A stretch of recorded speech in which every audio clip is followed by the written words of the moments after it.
এই যে আপনি রমাদান মাসের দিনের সিয়াম পালন করছেন, তার ফজিলত, তার নেকি, তার প্রতিদান আল্লাহ নিজে দিবেন। সুবহানাল্লাহ।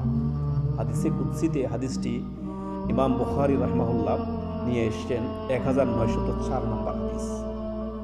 এখানে আল্লাহ তাআলা বলেন, নবী সাল্লাল্লাহু আলাইহি ওয়াসাল্লাম হাদিসে কুদসি তিনি বলেন, কুল্লু আমালি ইবনে আদম লাহু, বনি আদমের প্রত্যেকটি আমল তার জন্য, ইল্লা সিয়াম, সিয়াম ব্যতীত, রোজা ব্যতীত আর প্রত্যেকটি আমল তার জন্য। আর আল্লাহ বলছেন এই সিয়াম, রমাদান মাসের সিয়াম, রমাদান মাসের রোজা আমার জন্য, ফাইন্নাহু লি, আল্লাহ বলতেছেন এটা আমার জন্য, ওয়া আনা আজজি বিহি, অর্থাৎ তার প্রতিদান আমি নিজে দিব। সুবহানাল্লাহ। যেই আমলের প্রতিদান আল্লাহ নিজে দিবেন, সেই আমলের কত গুরুত্বের সাথে আমরা নেওয়া দরকার। সুবহানাল্লাহ। সিয়ামরত অবস্থা আপনি কখনো ফাহিশা কথা বলবেন না।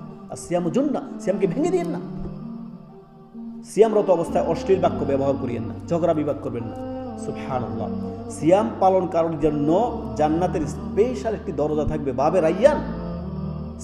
যারা সিয়াম পালন করবেন আল্লাহর সন্তুষ্টির জন্য, সমস্ত তাকওয়া, সিয়ামের শিক্ষা হচ্ছে লাআল্লাকুম তাত্তাকুন, তাকওয়াশীল বানাবে আপনাকে, গুনাহকে পরিত্যাগ করাবে, আপনাকে ঝগড়া বিবাদকে পরিত্যাগ করাবে, অশ্লীলতাকে পরিত্যাগ করাবে, ফাহিশাকে জীবনকে পরিষ্কার পরিচ্ছন্ন করে ধুয়ে মুছে সাফ করে দিবে। সিয়াম তাকওয়া, আল্লাহ ভীতি।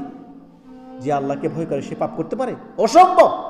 সুবহানাল্লাহ। এই সিয়ামের কথা আল্লাহ বলছেন আমি নিজে হাতে তার নিজে প্রতিদান দিব। সুবহানাল্লাহ।